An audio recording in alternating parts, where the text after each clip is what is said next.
तो हेलो दोस्तों, देख सकते हैं यहाँ पे हमारे यूट्यूब चैनल पे। तो यहाँ पे मैं आ चुका हूँ आप सभी के लिए के बोर्ड के साथ में। तो साथियों, आज का वीडियो होने वाला है बहुत ही शानदार। तो आज हम दोस्तों पढ़ेंगे कुछ इंपॉर्टेंट जो कि कम्युनिटी हेल्थ नर्सिंग का दोस्तों डिफिनीसन और एक आध क्वेश्चन जो कि लॉन्ग क्वेश्चन है जो पूछा गया है उसको देखेंगे। दोस्तों अब से हम इस पर समझाने की कोशिश करेंगे और जो जो क्वेश्चन का इंपॉर्टेंट पॉइंट है, क्या लिखना है, हम इस पर बताएंगे कि आपको क्या करना चाहिए।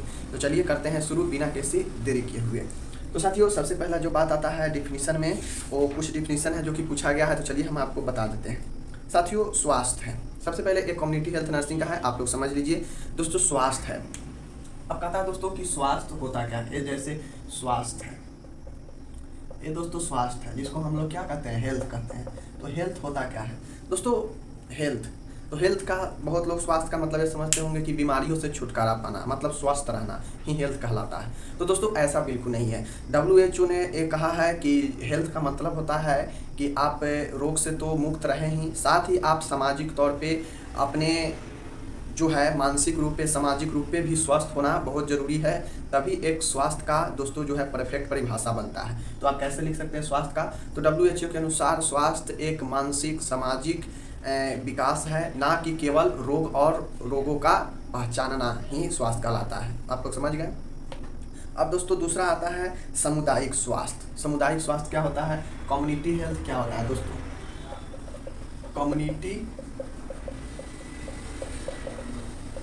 हेल्थ होता क्या है दोस्तों, सामुदायिक स्वास्थ्य क्या होता है। तो साथियों, सामुदायिक स्वास्थ्य मतलब आप लोग समझ गए, समुदाय का स्वास्थ्य मतलब जो समुदाय में लोग हैं, जो वहाँ पे जन मतलब लोग रहते हैं समुदाय में, तो उनके जो भी स्वास्थ्य संबंधी समस्या है, उनका देख रेख, जो भी स्वास्थ्य संबंधी उनको चीज़ें चाहिए, उनका पूर्ति करना सामुदायिक स्वास्थ्य का काम होता है। दोस्तों सामुदायिक स्वास्थ्य है एक लोगों के लिए एक सीमित संख्या में दोस्तों इसको तैयार किया जाता है, जिसमें कुछ बेड रखा जाता है यहाँ दोस्तों, जिसमें कुछ ही बेड रहता है और इसमें जो है प्राइमरी कह सकते हैं कि इलाज होता है। समुदाय के लोगों को देखभाल के लिए, उपचार के लिए इसे बनाया जाता है कम्युनिटी हेल्थ को, समुदाय स्वास्थ्य को।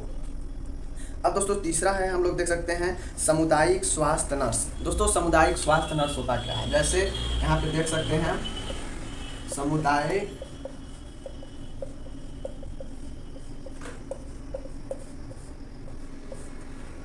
स्वास्थ्य नर्स होता क्या है दोस्तों, कम्युनिटी हेल्थ नर्स। तो साथियों, स्वास्थ्य में जो भी लोग रखते हैं उनके देख रेख, उनके स्वास्थ्य संबंधी जानकारी लेना, जानकारी इकट्ठा करके उनका स्वास्थ्य मुहैया उपलब्ध कराना क्या होता है, नर्स का काम होता है। यही कम्युनिटी हेल्थ होता है कि कम्युनिटी में, समुदाय में रहने वाले लोगों को स्वास्थ्य से संबंधी जो उनको ज़रूरत है उपलब्ध कराना ही क्या कहलाता है, सामुदायिक स्वास्थ्य नर्स कहलाता है। दूसरा है इम्यूनिटी। दोस्तों जो चौथा नंबर है, एक यहाँ पे देख सकते हैं साथियों, चौथा जो है वो है इम्यूनिटी। इम्यूनिटी होता क्या है, मतलब दोस्तों इम्यूनिटी को हम लोग कहते हैं दोस्तों प्रतिरक्षा। प्रतिरक्षा होता क्या है साथियों, प्रतिरक्षा को हम लोग ऐसे परिभाषित कर सकते हैं कि इजी लैंग्वेज में समझिए। प्रतिरक्षा वो होता है जो आपके शरीर में दोस्तों एक ऐसे एंटीबॉडी तैयार करता है, एक ऐसे एंटीजन दोस्तों होता है जो किसी रोग से, जो संक्रमित रोग से क्या होता है, आपके शरीर के अंदर लड़ने का कार्य करता है। अब दोस्तों ये प्रतिरक्षा होता है, टेम्पोररी भी होता है और एक होता है जो कि स्ट्रॉन्ग भी होता है। टेम्पोररी होता है जो आपके शरीर में खुद तैयार होता है, जिसका थोड़ा देने के लिए दोस्तों होता है, और जो बाहर से आप एंटीबॉडी लेते हैं, जैसे एंटीजन, जैसे कोई दवा लेते हैं एंटीबायोटिक, तो वो होता है दोस्तों स्ट्रॉन्ग, जो ज़्यादा दिन तक काम करता है और धीरे धीरे प्रभाव दिखाता है।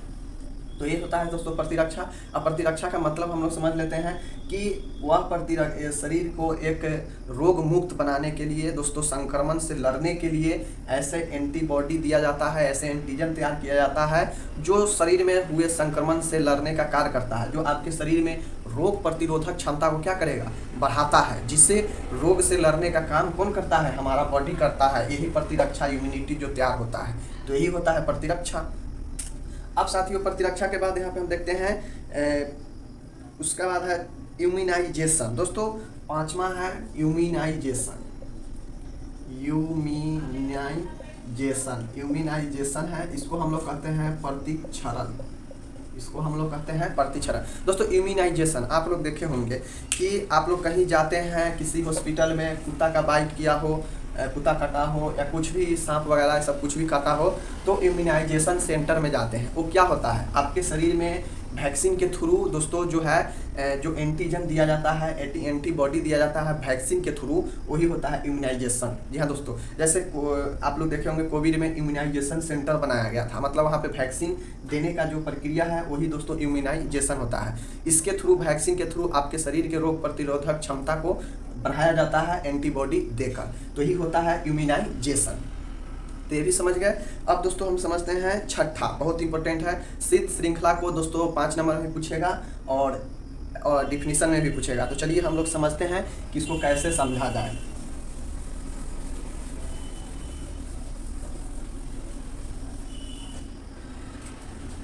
तो साथियों जो शीत श्रृंखला होता है, यहाँ पे देखिए, यहाँ पे जो होता है शीत श्रृंखला, मतलब इसको हम लोग कहते हैं दोस्तों कोल्ड चैन, COLDCHAIN, इसको हम लोग कहते हैं दोस्तों शीत श्रृंखला, इसको हम लोग कहते हैं शीत श्रृंखला। अब दोस्तों इसको तो बहुत बड़ा दिया हुआ है परिभाषा, लेकिन हम इसको क्या समझ सकते हैं, सीधी लैंग्वेज में समझिएगा। कोल्ड चैन दोस्तों एक, देखिए जो आपका वैक्सीन तैयार होता है किसी भी चीज़ का, उसको एक नॉर्मल टेम्परेचर, सभी वैक्सीन के लिए अलग अलग टेम्परेचर की आवश्यकता होता है, और दोस्तों उसी टेम्परेचर को बनाए रखना ही क्या कहलाता है, कोल्ड चैन। आप देखिए दोस्तों, जो वैक्सीन होता है वो तो डायरेक्टली आपको कुछ होता नहीं है, तो उसके लिए जो है वैक्सीन के लिए जहाँ प्रोड्यूस होता है, जहाँ पे क्या होता है, प्रोड्यूस होता है, मतलब जहाँ निर्माण होता है वैक्सीन का, बनता है, वहाँ भी दोस्तों, वहाँ भी इसको वही टेम्परेचर में रखा जाता है। और बनने से लेकर दोस्तों लिखना होगा आपको कि कोल्ड चैन ऐसी प्रक्रिया है जहाँ पे वैक्सीन को क्या होता है, आपको एक ऐसे समान टेम्परेचर बनाए के रखना पड़ता है जहाँ पे उसे उतना ज़रूरत हो। जैसे हर एक वैक्सीन के लिए अलग अलग टेम्परेचर होता है। जैसे आप लोग सुने होंगे कोविड जब वैक्सीन तैयार हो गया था तो लोग इसके बारे में बात कर रहे थे कि इसका टेम्परेचर कितना होना चाहिए, बहुत चैलेंजिंग है, इसका टेम्परेचर बहुत कम होता है, वहाँ पे इसको रखा जाता है। तो ही दोस्तों टेम्परेचर बनाए रखना बहुत ही बड़ा चैलेंजिंग होता है। अगर टेम्परेचर थोड़ा भी उसके लायक से कम हुआ तो निष्क्रिय हो जाएगा, जो उसके अंदर जो पावर है, जो इम्यूनिटी क्षमता है दोस्तों, वो खत्म हो जाएगा। तो इसीलिए उसको देखते हुएगा बहुत सारे इंजेक्शन को फ्रिज में रखा जाता है। तो दोस्तों इसका परिभाषा किसे लिखेंगे, तो समझ लीजिए कोल्ड चैन होता है जहाँ से निर्माण होता है वैक्सीन, और निर्माण हो गया तो ये निकलता है कहाँ, अलग अलग जगह पर, जहाँ पे स्टोर करना हो, किसी हॉस्पिटल में या वगैरह वगैरह कहीं पे, प्रोड्यूसर से जब कंपनी से बनकर निकलता है दोस्तों, तो यहाँ से लेकर और किसी यातायात, जैसे अब मान गए यहाँ से निकलेगा तो एक ऐसा तो नहीं है कि ये सीधा जाके कहीं रूम में रह जाएगा, एक किसी न किसी वाहन के थ्रू जाएगा। तो प्रोड्यूसर से निकलकर यातायात तक, यातायात के साथ जहाँ पे इसे संग्रहित करना है, मतलब जहाँ पे इसे स्टोर करना है, वहाँ तक इसके टेम्परेचर को एक समान बनाए रखना, उसके हिसाब से, वैक्सीन के हिसाब से ही कोल्ड चैन कहलाता है। तो आप लोग को ये लिखना पड़ेगा कि कोल्ड चैन वैसी प्रक्रिया है जहाँ पे वैक्सीन को उसके ज़रूरत के टेम्परेचर, तापमान पे उसको जो है बनाए रखा जाता है, जहाँ से प्रोड्यूसर करके निर्माण होता है, और फिर कहाँ होता है, फिर यातायात में, यातायात से लेकर फिर स्टोरेज तक इसके टेम्परेचर को बनाए रखना ही कोल्ड चैन कहलाता है। तो इस चीज़ को आप लोग समझ लीजिए, बहुत इंपॉर्टेंट है कोल्ड चैन। उसके बाद आता है दोस्तों परिवार नियोजन, फैमिली प्लानिंग। तो दोस्तों फैमिली प्लानिंग को हम लोग कैसे लिख सकते हैं, मैं यहाँ पे बता देता हूँ। देखिए यहाँ पे जैसे फैमिली प्लानिंग है, फैमिली प्लानिंग का मतलब दोस्तों क्या होता है, प्लानिंग, फैमिली प्लानिंग का मतलब होता है दोस्तों परिवार नियोजन, परिवार नियोजन। आप देखिए दोस्तों परिवार नियोजन होता क्या है, तो इसको सीधा तौर पे कह सकते हैं कि अनचाहे, जी हाँ दोस्तों, अनचाहे गर्भ से बचना ही परिवार नियोजन कहलाता है। मतलब आप नहीं चाह रहे हैं कि हमें अब जो है दोस्तों बच्चे नहीं करना है, तो आप उसके लिए जो भी प्रक्रिया अपनाएंगे वही परिवार नियोजन होता है, फैमिली प्लानिंग। अब दोस्तों फैमिली प्लानिंग, परिवार नियोजन जो होता है दोस्तों अलग अलग प्रकार का होता है, अलग अलग प्रकार का होता है, अलग अलग तरीके से होता है। परमानेंट होता है, अस्थाई होता है और अस्थाई होता है। और अस्थाई कौन सा होता है, अस्थाई कौन सा होता है, तो ये 12 क्वेश्चन भी बनता है। फिलहाल हमको जानना है कि परिवार नियोजन क्या है, डिफिनीशन तो हम लोग जान गए। अब दोस्तों है श्रव्य दृश्य साधन, ऑडियो विजुअल। दोस्तों ऑडियो विजुअल होता क्या है, ऑडियो विजुअल दोस्तों है क्या, श्रव्य दृश्य। श्रव्य दृश्य क्या है, देखिए दोस्तों, जैसे आप कोई भी चीज़ कर रहे हैं, जैसे टीचर है, यह एक इस ऑडियो विजुअल जो है दोस्तों, इसको हम लोग तीसरा स्रोत मानते हैं। किसी भी चीज़ को आसानी से समझने के लिए इसका उपयोग किया जाता है। जैसे दोस्तों टीचर है, टीचर आपको क्या करते हैं, पढ़ाते हैं, बोर्ड पे पढ़ाते हैं या मुंह से बोल के समझाते हैं। तो बहुत सारे ऐसे बच्चे होते हैं जिनको बातें समझ में नहीं आता है, तो जो बातें नहीं समझ में आता है तो टीचर क्या करते हैं, इसका उपयोग कर सकते हैं ऑडियो विजुअल को बातों को आसानी से समझाने के लिए, संबंधों को आसानी से स्थापित करने के लिए इसका उपयोग कर सकते हैं। जो कि ऑडियो विजुअल से होता क्या है कि किसी भी चीज़ को आसानी से समझा सकते हैं, उसके बीच में संबंध को स्थापित कर सकते हैं। तो ये होता है ऑडियो विजुअल। अब दोस्तों होता है न्यूट्रिशन, मतलब पोषक। पोषक है क्या? तो दोस्तों पोषक है क्या, हम लोग यहाँ पे जानते हैं पोषक है क्या। साथियों थोड़ा बोर्ड खराब, मार्कर खराब दे दिया, हम उसको बोले थे कि थोड़ा अच्छा दीजिएगा, फिर भी खराब दे दिया। अब देखिए दोस्तों पोषक होता क्या है। साथियों जो पोषक होता है न्यूट्रिशन, न्यूट्रिएंट जो होता है दोस्तों, न्यूट्रिशन, इसको पोषक हम लोग कहते हैं। पोषक दोस्तों ये सारे के सारे पूछा गया है, तभी हम आपको बता भी रहे हैं। पोषक होता है साथियों कि आप जैसे मान गए आप कोई खाना ले रहे हैं, खाना ले रहे हैं और उसमें पोषक तत्व है ही नहीं, तो खाने का कोई मतलब नहीं है, वो आपके शरीर के लिए कोई फायदेमंद नहीं है, बस आप खाने के लिए पेट भर रहे हैं। तो पोषक होना आपके शरीर में, आपके भोजन में बहुत इंपॉर्टेंट पड़ता है। पोषक जो है साथियों आपके शरीर को ऊर्जा प्रदान करता है, आपके शरीर को विकास करता है, आपके शरीर में हर एक तरीके के चेंजेस के लिए ये जिम्मेदार होता है। कहा जाता है कि जैसा भोजन कीजिएगा वैसा ही विचार होगा। तो भोजन अगर अच्छा कीजिएगा तो अच्छा पोषक मिलेगा, तो अच्छा पोषक मिलेगा दोस्तों तो आपका भी दिमाग अच्छा होगा। तो यही है ये जो पोषक तत्व है। तो इसमें लिखा जाएगा कि वैसी यहाँ पे लिखा जाएगा दोस्तों कि न्यूट्रिशन शब्द नॉरिश शब्द से उत्पत्ति हुआ है, अर्थात व्यक्ति द्वारा जो किया गया भोजन है उसमें दोस्तों उसमें उसके शारीरिक मानसिक वृद्धि के लिए ये पोषक आवश्यक होता है। जो पोषक हम खाने के माध्यम से प्राप्त करते हैं तो ये हो गया पोषक। अब साथियों हम यहाँ पे देखते हैं प्रोटीन होता क्या है, प्रोटीन है क्या। तो दोस्तों ये जो प्रोटीन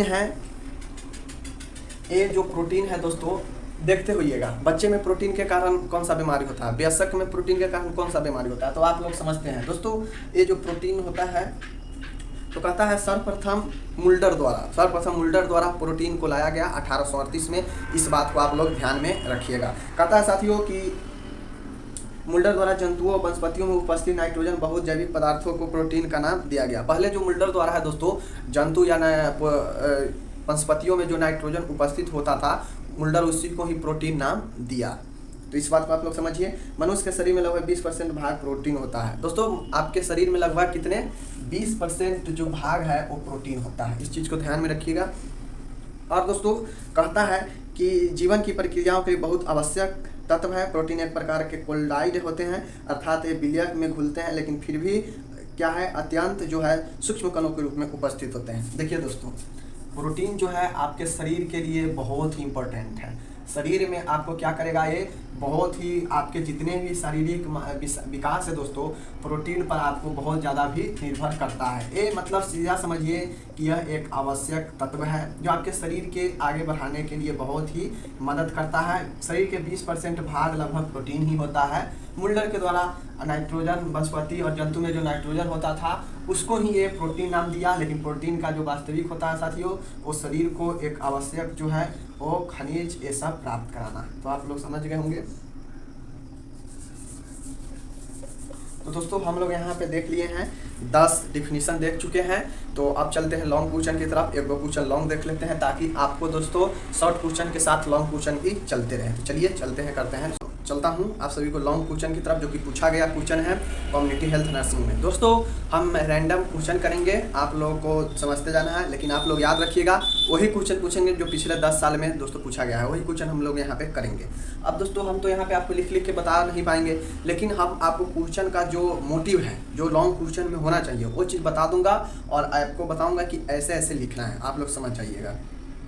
तो दोस्तों जो क्वेश्चन है 10 नंबर में पूछा गया था कि गृह मुलाकात में क्या आशय है, गृह मुलाकात का क्या मतलब है और इसके उद्देश्य एवं सिद्धांत को लिखे।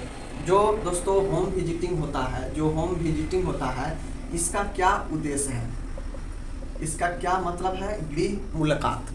दोस्तों गृह मुलाकात का क्या मतलब होता है हम लोग इसके बारे में जानने वाले हैं। तो जो लोग दोस्तों चैनल पे नए हैं चैनल को सब्सक्राइब कर दीजिए, बेल आइकन को दबा दीजिए। साथियों चलिए हम बात करते हैं। देखिए दोस्तों, गृह मुलाकात के मतलब है कि घर घर जाकर मुलाकात करना है। ये है इसका दोस्तों सिंपल लैंग्वेज में समझिए कि गृह मुलाकात का दोस्तों जो मतलब होता है वो होता है घर घर जाके मुलाकात करना। अब कौन जाएगा, किससे मुलाकात करेगा, इस चीज़ को जानना है। तो दोस्तों जो सामुदायिक स्वास्थ्य नर्स है, जो सामुदायिक दोस्तों क्या है, सामुदायिक जो स्वास्थ्य नर्स है, ये क्या करेगी, यही नर्स जो दोस्तों है ये क्या करेगी, समुदाय के जो लोग हैं, समुदाय के दोस्तों जो लोग हैं इनसे जाकर, इनके घर घर जाकर, सामुदायिक स्वास्थ्य नर्स समुदाय के लोगों, जन समुदाय के पास जाकर, घर घर जाकर उनके स्वास्थ्य से संबंधित जितने भी, किनके, इन लोगों के स्वास्थ्य से संबंधित जितने भी समस्या है इनको जानना, जान लेगी। उसके बाद जान लेगी तो फिर दोस्तों उनको क्या है, उसके बारे में, उपचार के बारे में बताना।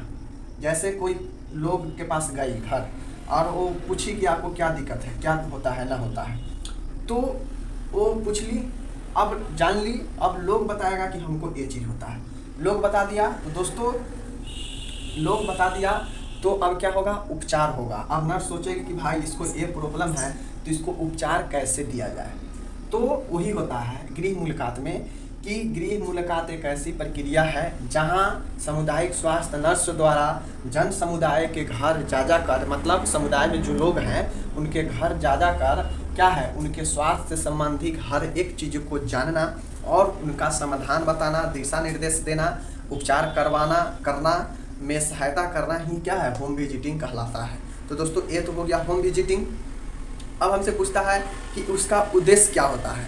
तो दोस्तों इसका जो उद्देश्य होता है, हम लोग यहाँ पे देखते हैं कि इसका उद्देश्य होता क्या है, जो डायरेक्शन होना चाहिए होम विजिटिंग का ऑब्जेक्टिव वो होता क्या है। तो दोस्तों निम्नलिखित ऑब्जेक्टिव हो सकता है, निम्नलिखित उद्देश्य हो सकता है। उद्देश्य का मतलब होता है कि ये जो चीज़ किया जा रहा है क्यों किया जा रहा है, क्यों होता है उद्देश्य। तो दोस्तों परिवार के सदस्यों की स्वास्थ्य संबंधी समस्याओं तथा आवश्यकताओं का पता लगाना। अब साथियों कोई नर्स है, वो गई किसी परिवार में, किसी परिवार के घर, और वो गई तो वहाँ का उद्देश्य क्या होगा कि वो नर्स जो है घर के समस्याओं के बारे में पता लगाए, और पता लगा के दोस्तों उसके आवश्यकताओं को भी पता लगाया कि इनके ज़रूरत क्या है और इनको समस्या क्या है। तो एक उद्देश्य ये हो गया। दूसरा है परिवार के सदस्यों की समस्या तथा आवश्यकता के अनुसार घरेलू वातावरण में स्वास्थ्य सेवाएं प्रदान करना। अब दोस्तों वो जो है वो नर्स जाकर उसके समस्या और उनकी आवश्यकता को जान ली, पहला ये हो गया, पॉइंट में लिखिएगा। दूसरा पॉइंट में होगा दोस्तों कि जो समस्या है, जो उनकी आवश्यकता है, उसके अनुसार उनके घर पे ही स्वास्थ्य सुविधा उपलब्ध कराना। दिमाग में दीजिएगा, पहला है उनको प्रॉब्लम जानना, आवश्यकता जानना। दूसरा है जान लिए तो उस अनुसार से उनका स्वास्थ्य सुविधा उनके घर पे ही प्रोवाइड कराना, क्योंकि आप लोग जानते हैं होम विजिटिंग चल रहा है, तो होम विजिटिंग में जो भी होगा घर पे ही होगा, लोगों का घर पे। तो दोस्तों तीसरा है अस्पताल तथा स्वास्थ्य केंद्र से डिस्चार्ज मरीज को डिस्चार्ज के पश्चात आवश्यक अनुग्रहित उपचार प्रदान करना। अब दोस्तों देखिए कोई मरीज है जो अभी तुरंत तो क्या है अस्पताल से दिखा के आया है, इमरजेंसी पेशेंट था, वो 2-4 दिन अस्पताल रहने के बाद वापस आया। तो दोस्तों मैं इसका पूरा समझा देता हूँ कि निर्देश उपदेश क्या है उसको दोस्तों ऑब्जेक्टिव में उद्देश्य में क्या लिख सकते हैं। तो दोस्तों होम विजिटिंग के उद्देश्य में यही होगा कि पहला तो है उसके उपचार को जानना, आवश्यकता को जानना। दूसरा है दोस्तों उनके समस्या को, आवश्यकता को जान लिए तो भाई उनके अनुसार उनके घर पे सुविधा उपलब्ध कराइए। तीसरा है दोस्तों कोई पेशेंट है ऐसा जो तुरंत हॉस्पिटल से आया है डिस्चार्ज होकर 2-4 दिन 5 दिन रहने के बाद, तो दोस्तों उनके इलाज चल रहा होगा, तो उनके कोई चीज़ होगा इंजेक्शन देना या कुछ ऐसे चीज़ देना, जो नर्स का ही काम है कि वैसे पेशेंट को पता लगाकर समुदाय में उनके हमेशा देख रेख करते रहना, ये नर्स का ही काम है। लेकिन ऐसा होता नहीं है दोस्तों। होम विजिटिंग का मतलब ही होता है कि जो पेशेंट आया है दिखाकर कहीं से, इमरजेंसी पेशेंट, तो उसको इलाज तो चलते रहेगा कंटिन्यू, तो उससे इलाज को दोस्तों उसके जो इलाज है उस अनुसार उसको देख रेख करते रहना घर जाकर। ये भी काम है किनका, सामुदायिक स्वास्थ्य नर्स का, होम विजिटिंग में ये भी है। लेकिन दोस्तों ऐसा होता नहीं है, कौन नर्स हॉस्पिटल में तो दोस्तों मिलता ही नहीं है, तो घर कौन जाएगी। अब दोस्तों ये हो गया। तो यहाँ पे हम लोग देखेंगे चौथा है कि समान लोगों की निदान एवं उपचार के साथ साथ जन समुदाय को मातृ एवं शिशु स्वास्थ्य टीकाकरण नियोजन सेवाएं प्रदान करना। अब देखिए दोस्तों जो बहुत सारे इलाज, बहुत सारे आवश्यकताओं को तो नर्स पूरा करेगी ही, लेकिन होम विजिटिंग में होता क्या है कि घर घर जाकर वहाँ के जो शिशु है, जो बच्चे में जो टीकाकरण दोस्तों लगता है वो चीज़, और माता में भी जैसे प्रेगनेंसी ये सब का होता है जो टीका लगता है दोस्तों, उस टीका में भी क्या होता है, उस टीका के बारे में भी देना, और उस टीका हो सके तो टीका भी प्रोवाइड कराना, ये भी होम विजिटिंग का उद्देश्य होता है। होम विजिटिंग का क्या क्या आपने उद्देश्य देख लिया, तो दिमाग में रखिएगा आप लोग। पांचवा है दोस्तों स्वास्थ्य शिक्षा प्रदान करना। अब देखिए दोस्तों, सबसे इम्पोर्टेंट जो उद्देश्य है इसका कि घर घर जाके स्वास्थ्य के बारे में जानकारी देना, मतलब स्वास्थ्य के बारे में शिक्षा प्रदान करना, ये भी होम विजिटिंग का सबसे बड़ा उद्देश्य है। तो दोस्तों ये 5 उद्देश्य है जो कि आपको लिख देना है। इसमें एक और लगा हुआ है दोस्तों, कहता है इसके सिद्धांत को लिखिए, मतलब इसके सिद्धांत क्या क्या होना चाहिए। सिद्धांत के मतलब क्या होता है, अच्छाइयाँ, तो अच्छाइयाँ के बारे में यहाँ पे लिखना है। होम विजिटिंग के क्या क्या अच्छाई हो सकता है उसके बारे में आपको लिख देना है। एक चीज़ को ध्यान में रखना है कि अच्छाई लिखेंगे तो नर्स को भी ध्यान में रखते हुए ये चीज़ें लिखेंगे, क्योंकि होम विजिटिंग में सबसे बड़ा रोल जो है दोस्तों वो सामुदायिक स्वास्थ्य नर्स का ही है। तो हम लोग लिखेंगे तो ये लिखेंगे, चलिए देखते हैं साथियों। जो प्रिंसिपल हो सकता है वो आप अपने अनुसार 5, 8 दिया गया है, आपको जितना याद है। सोचने के बाद तो आप इसमें 10 पॉइंट भी दोस्तों लिख सकते हैं, लॉन्ग क्वेश्चन है तो लिख सकते हैं, कोई दिक्कत नहीं है। लेकिन अगर आपको 5 भी याद है तो 5 लिखिए, और 5 ये हो गया, 5 उद्देश्य हो जाएगा, और 3-4 लाइन दोस्तों अगर हम लोग होम विजिटिंग के बारे में लिख देते हैं तो 3-4 लाइन ये हो गया। अब देखिए दोस्तों 10 लाइन, 20 लाइन, 10-20 लाइन, और 20 दोस्तों ये 5 लाइन, 25 लाइन, यानी दोस्तों आपको लगभग 2.5 पेज में क्वेश्चन हो जाता है। तो इसको लिखने की कोशिश इस प्रकार से कीजिए। तो साथियों जो गृह मुलाकात के सिद्धांत है, तो सबसे पहला दोस्तों जो सिद्धांत होनी चाहिए वो नर्स को क्या होनी चाहिए। तो दोस्तों नर्सों को सबसे पहला चीज़ है कि जन समुदाय के प्रति जो है दोस्तों, जन समुदाय के प्रति घर में उनके अच्छे स्वास्थ्य का पता लगाना। दोस्तों सबसे पहला जो मुख्य कारण है कि नर्स जो है होम विजिटिंग में क्या करेगी, वो क्या करेगी दोस्तों, पता लगाएगी अच्छे स्वास्थ्य के बारे में कि कहाँ कहाँ हमारे समुदाय में, जिस समुदाय में उनका हॉस्पिटल है सामुदायिक स्वास्थ्य नर्स, वहाँ पे वो अपने समुदाय में लोगों में, परिवार में जाकर पता लगाएगी घर घर कि कहाँ पे किसके स्वास्थ्य में क्या दिक्कत है। ये सबसे पहली चीज़ है, तो इसको आपको एक पॉइंट लिख देना है। अब दोस्तों दूसरा जो होगा, आप लोग को जब पता लगा लेगी तो क्या हो जाएगा, जान लेगी कि किसको क्या दिक्कत है। तो दूसरा हो जाएगा दोस्तों कि सामुदायिक होम विजिटिंग में घर घर जाकर सामुदायिक स्वास्थ्य नर्स द्वारा पीड़ित परिवार को दोस्तों स्वास्थ्य सुविधा उपलब्ध कराना। अब देखिए दोस्तों, आप लोग कहते होंगे कि भाई ये उद्देश्य से संबंधित है, तो फिर इसका मतलब क्या होता है। तो दोस्तों उद्देश्य अलग चीज़ होता है, उद्देश्य होता है कि यह क्यों किया जाता है, लेकिन यहाँ पे है कि इसके अच्छाई चीज़ों को लिखना है, प्रिंसिपल सिद्धांत, इसके अच्छाई चीज़ों को लिखना है, तो अच्छाई चीज़ों को आपको यहाँ पे लिखना है। तो जितने भी पॉजिटिव चीज़ें हैं दोस्तों इसको आपको लिखते जाना है। ये हो गया दूसरा। तीसरा कहता है गृह मुलाकात के नियोजन एवं क्रियान्वयन के दौरान जाति, धर्म, लिंग, आर्थिक स्तर, शैक्षणिक स्तर आदि किसी प्रकार का भेदभाव नहीं रखना चाहिए। दोस्तों होम विजिटिंग करते समय इसका सिद्धांत ये भी है कि यहाँ पे ना ही तो कोई जाति, ना ही कोई धर्म, ना ही कोई लिंग भेद, यानी ना ही कोई आर्थिक स्थिति, ना ही कोई शिक्षा स्तर पर मरीजों को आकलन करना चाहिए। जैसे कि अगर किसी का शिक्षा कम है तो क्या उसको इलाज नहीं मिलेगा, ऐसा नहीं हो सकता है। क्या कोई कला है तो उसको इलाज नहीं मिलेगा, ये भी गलत है। क्या कोई गरीब है उसको इलाज नहीं मिलेगा, तो ये भी गलत है। तो ये सारी चीज़ें नहीं होनी चाहिए। यही कहता है कि इसका प्रिंसिपल है कि जाति, धर्म, आर्थिक, शिक्षा के स्तर पर इसमें थोड़ा भी दोस्तों भेदभाव नहीं होना चाहिए।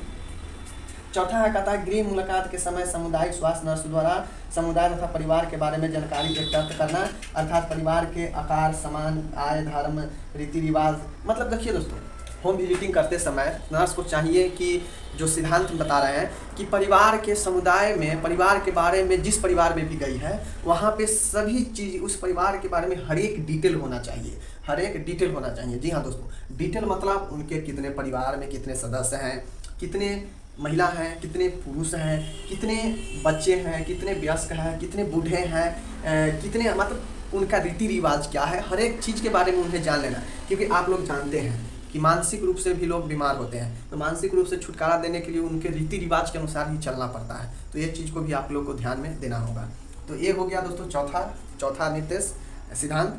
पांचवा साथियों कहता है कि सुरक्षित तकनीकों, विद्याओं और परिचर्या प्रक्रियाओं का उपयोग करना। अब देखिए दोस्तों, जो होम विजिटिंग में होना चाहिए, ऐसा नहीं है कि कुछ भी हम प्रोवाइड करा देंगे इलाज के नाम पे घर जाकर, ऐसा बिल्कुल नहीं है। वो चीज़ें सुरक्षित होनी चाहिए।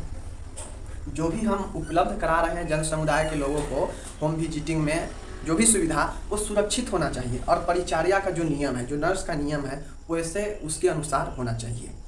तो ये हो गया पांचवा। छठा कहता है गृह मुलाकात के दौरान सामुदायिक स्वास्थ्य नर्स को परिवार के सदस्यों पर अनावश्यक दबाव नहीं बनाना चाहिए, उनको ठोस पहुंचाने वाला कार्य नहीं करना चाहिए। अब देखिए दोस्तों, इसका ये भी सिद्धांत है, बिल्कुल सही बात है, कि किसी व्यक्ति को मान गए कोई चीज़ पसंद नहीं है और आप उसको, जैसे किसी को इंजेक्शन पसंद नहीं होता है, आप उसको इंजेक्शन वाला चीज़ें देंगे तो क्या होगा, उसको दिल पे ठोस पहुंचेगा, हो सकता है उसको बुरा भी लगे। तो दोस्तों ऐसे कार्य को नहीं करना चाहिए। तो यही कहता है कि जो ठोस लगने वाला, ठोस पहुंचने वाला कार्य है, परिवार के ऊपर दबाव नहीं डालना चाहिए। तो ये भी सिद्धांत में है होम विजिटिंग का।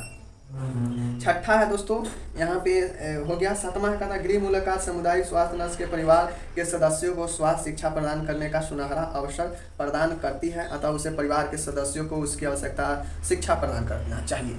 अब देखिए दोस्तों, शिक्षा प्रदान भी करना चाहिए, ये भी पॉजिटिव चीज़ें हैं। तो दोस्तों इसके प्रिंसिपल में ये भी हो जाएगा कि परिवार के अनुसार, परिवार की आवश्यकता अनुसार स्वास्थ्य शिक्षा उनके सदस्यों को शिक्षा देना चाहिए। किसके द्वारा? नर्स के द्वारा, होम विजिटिंग में। अब उनको बताना चाहिए कि आप ऐसे रहिए, आप ये चीज़ ऐसे खाइए, पोषक तत्वों के बारे में जानकारी देना चाहिए, ये सारी चीज़ें होता है।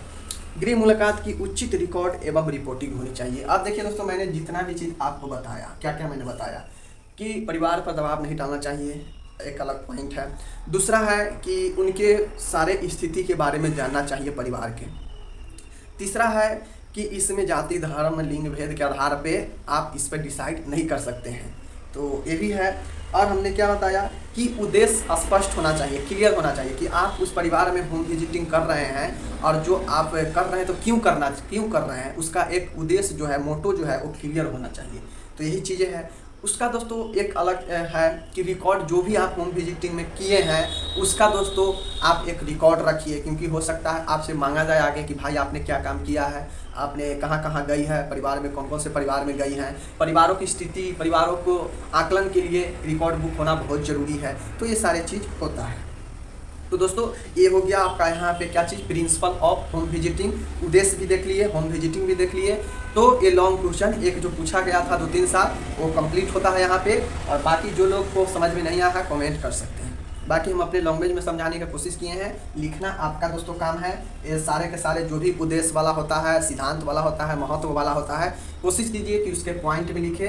और पॉइंट में लिखे तो दोस्तों 10-12 लॉन्ग क्वेश्चन है तो 10-12 पॉइंट में लिख दे, क्योंकि महत्व, उद्देश्य और सिद्धांत आप लोग यहाँ पे लिख सकते हैं अपने मन से भी। तो चलिए अब चलते हैं अगले प्रश्न के ऊपर। अगले कोई लॉन्ग क्वेश्चन देखते हैं। तो दोस्तों अगले क्वेश्चन में हम लोग चलते हैं। दोस्तों कहता है कि स्कूल स्वास्थ्य सेवाओं से आप क्या समझते हैं। क्वेश्चन पूछा गया था, मैंने पीडीएफ में दिया भी है। तो दोस्तों कहता है कि स्कूल स्वास्थ्य सेवाओं से आप क्या समझते हैं। साथियों स्कूल स्वास्थ्य सेवाओं से होता क्या है कि स्कूल स्वास्थ्य सेवा सामुदायिक स्वास्थ्य महत्वपूर्ण आयाम है। स्कूल स्वास्थ्य सेवाएं प्रदान करने के लिए निम्न कारण है। देखिए दोस्तों, स्कूल स्वास्थ्य सेवा जो है सामुदायिक स्वास्थ्य का एक महत्वपूर्ण कार्य है, अंग है, जिसके लिए दोस्तों निम्नलिखित कारणों से, अलग अलग कारण है जिससे स्कूली स्वास्थ्य सेवा देना चाहिए। दोस्तों कारण क्या है हम यहाँ पे लिख देते हैं आप सभी के बीच में, आप लोग ध्यान दीजिएगा। स्कूली स्वास्थ्य सेवा देने का कारण, क्यों देना चाहिए, तो चलिए लिखते हैं। 1 नंबर पर है दोस्तों बड़ी संख्या, लार्ज संख्या, बड़ी संख्या।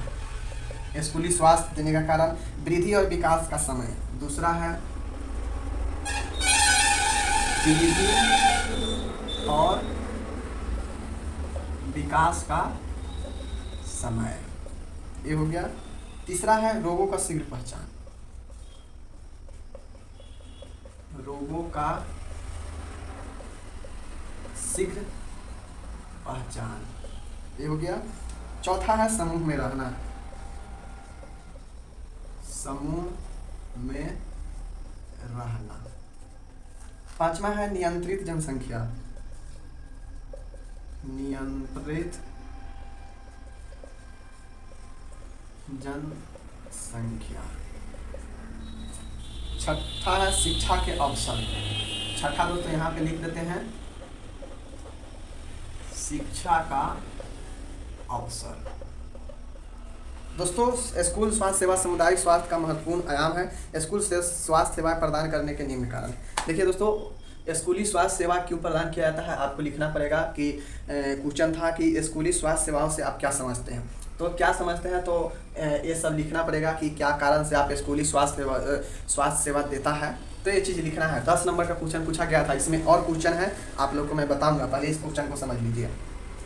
तो दोस्तों, ये जो चीज़ें हैं, अब बहुत लोग कहेंगे कि हम लिख लिए 1 2 3 4 5 6 नंबर हम सीरियल से लिखे हैं। तो बहुत लोग ये सोचेंगे कि भाई हम भी सीरियल से ही लिखना है, सीरियल से ही लिखना है। दोस्तों, ऐसा नहीं होता है। सीरियल से लिखना ऐसा बिल्कुल भी नहीं है कि आप सीरियल से ही लिखें। अब मान लीजिए बड़ी संख्या हम यहाँ पे लिख दिए, क्या हम 5वां में बड़ी संख्या नहीं लिख सकते थे? बिल्कुल लिख सकते थे। हम यहाँ पे रोगों का शीघ्र पहचान लिख दिए 3 में, तो क्या हम इसको हम 1 में नहीं लिख सकते हैं कि रोगों का शीघ्र पहचान? बिल्कुल लिख सकते हैं। दोस्तों, ऐसा बिल्कुल नहीं है। आप लोग इसको कारण बताया गया कि क्या क्या कारण है, तो आप लोग इधर उधर करके भी लिख सकते हैं। हाँ, लेकिन दोस्तों हम ये जरूर कहेंगे कि आपको जो है साथियों, यहाँ पे आपको जो है ये क्या करना है, ये 6 याद रखना है, 6 याद रखना है। हम आपको दूसरा कुछ नहीं कहेंगे। इसमें का जो भी दोस्तों जो भी इसमें भी मैटर है, इस 6 में भी थोड़ा थोड़ा मैटर लिखा गया है, लेकिन हम वो मैटर याद करने के लिए नहीं कहेंगे, क्योंकि हम आपको बता देंगे टेक्निक, वो मैटर कैसे याद हो जाएगा। दोस्तों, आपको ये 6 याद रखना है। बड़ी संख्या मतलब दोस्तों लार्ज संख्या। लार्ज संख्या इसमें लार्ज संख्या का मतलब है क्या स्कूली शिक्षा में? तो दोस्तों,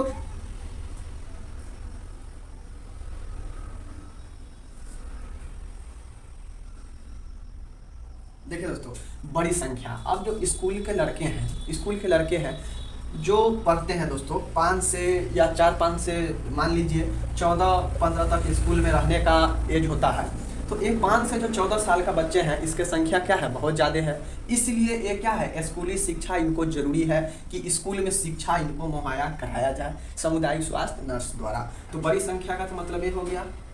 दूसरा चीज़ है दोस्तों वृद्धि और विकास का समय।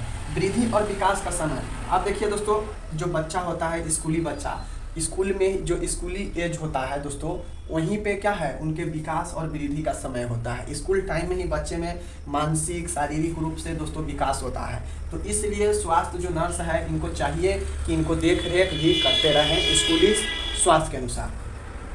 तीसरा है रोगों का शीघ्र पहचान। दोस्तों, रोगों का शीघ्र पहचान। अब देखिए दोस्तों, ये एक बड़ी जनसंख्या है, स्कूल में लगभग 150-150 बच्चे होते हैं। अगर किसी को दोस्तों मान गया संक्रमण हो गया, अगर जल्दीबाजी में हम दोस्तों पहचान नहीं करेंगे तो हो सकता है पूरे स्कूल में फैल जाए। तो यही है, रोगों का जल्दी पहचान कर लेना। समूह में रहना। स्कूली स्वास्थ्य इसलिए भी जरूरी है दोस्तों, क्योंकि वहाँ पे ग्रुप में लोग रहते हैं, बच्चा जो है ग्रुप में रहता है, जिससे उसको अकेलापन महसूस नहीं होता है। तो ये भी महत्वपूर्ण कारण है। नियंत्रित जनसंख्या। अब देखिए दोस्तों, अगर हम स्कूल में जाकर बच्चों के बीच में हम शिक्षा देंगे तो जनसंख्या नियंत्रण भी होगा उससे, ये भी एक इम्पोर्टेंट कारण है। शिक्षा का अवसर। देखिए दोस्तों, वो तो स्कूल में बच्चा पढ़ेगा ही, अगर कोई स्वास्थ्य नर्स उसके स्कूल में जाकर कोई शिक्षा देता है स्वास्थ्य के बारे में, तो एक अवसर इसको ये भी प्राप्त होता है शिक्षा ग्रहण करने का स्वास्थ्य के बारे में। तो दोस्तों, ये जो 6 कारण हैं जिसके द्वारा हम लोग स्कूली स्वास्थ्य को समझे हैं, तो किसमें क्या होता है आप लोग इस 6 को अभी ही याद कर लिए होइएगा, हमें उम्मीद है। क्या है, बड़ी संख्या, वृद्धि और विकास का समय होता है, रोगों का शीघ्र पहचान यहाँ पे किया जा सकता है, समूह में रहा जा सकता है, नियंत्रित जनसंख्या हो सकता है और शिक्षा का अवसर हो सकता है। तो ये 6 पॉइंट है, आप लोग ध्यान में रखिए, जिसका कारण था स्कूली स्वास्थ्य। अब दोस्तों हम लोग यहाँ पे चलते हैं, नेक्स्ट में हम लोग चल रहे हैं। अब इसका उद्देश्य लिखा है दोस्तों। उद्देश्य होता क्यों है, मैं बता दूं स्कूली स्वास्थ्य का उद्देश्य क्यों होता है। तो चलिए हम बताते हैं कि इसका उद्देश्य क्या होना चाहिए। तो दोस्तों, उद्देश्य है कि स्वास्थ्य निरीक्षण, स्वास्थ्य देखभाल और पोषण कार्यक्रमों द्वारा स्कूली बालकों की वृद्धि और विकास को प्रोत्साहित करना। अब देखिए, उद्देश्य वही है दोस्तों, यहाँ पे भी आपको लिख देना है कि क्यों स्कूली स्वास्थ्य आखिर होता क्यों है। तो बच्चों में स्वास्थ्य संबंधित शिक्षा जागरूकता फैलाना, बच्चों को पोषक तत्व के बारे में जानकारी देना, बच्चों में मानसिक विकास के बारे में उन्हें प्रोत्साहित करना, अच्छे भविष्य के लिए उन्हें मोटिवेट करना एक स्वास्थ्य नर्स का भी काम है। तो ये उद्देश्य में आपको जितना भी चीज़ें आएगा स्कूल के बारे में, बच्चे के बारे में कि नर्स क्या क्या कर सकती है बच्चे के लिए, वो आपको लिख देना है। उसके बाद एक इसी में क्वेश्चन था कि स्कूल स्वास्थ्य कार्यक्रम में सामुदायिक स्वास्थ्य नर्स की क्या क्या भूमिका है। दोस्तों बहुत ही इजी है, बहुत इजी, आप लोग इसको लिख सकते हैं।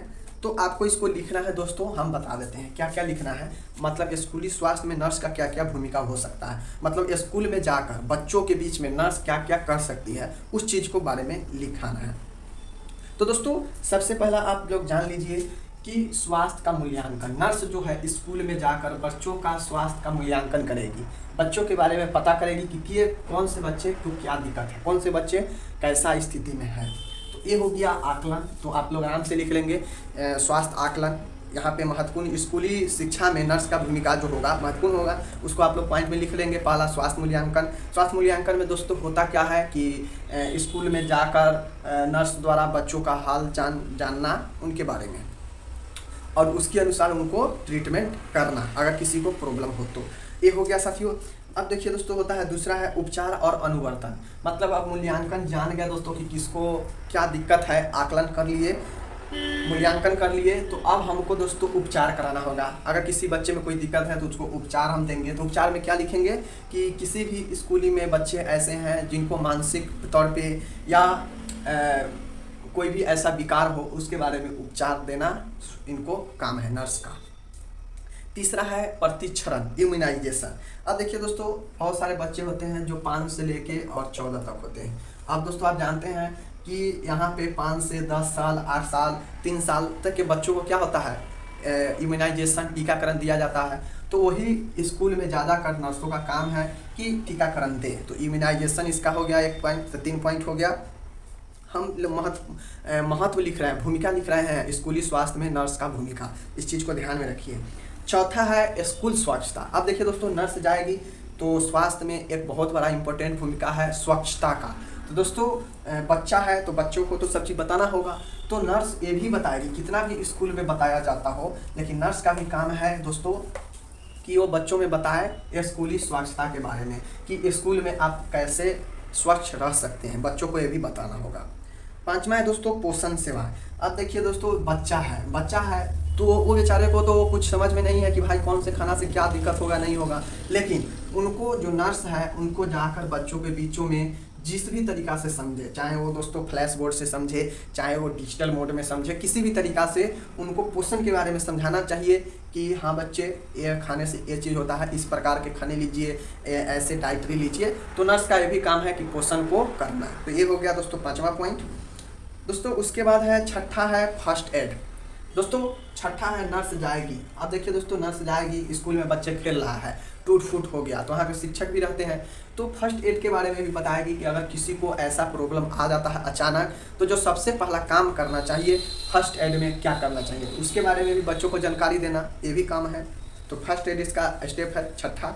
और दोस्तों जो मैं बोल रहा हूँ उसको 1-1, 2-2 लाइन लिख देना है सब में, ताकि ये लॉन्ग क्वेश्चन है, ताकि आपका पेज भी भरे। अब दोस्तों आपको लिखना क्या है, तो पहले जो हमें टाइप बता रहा है कि क्या क्या महत्व हो सकता है, क्या क्या भूमिका हो सकता है, तो पहले तो लिख देना है, पहले तो ऊपर में लिख देना है 5, 6, 7 जितने भी याद है आपको भूमिका, वो लिख देना है। और वो लिखने के बाद आप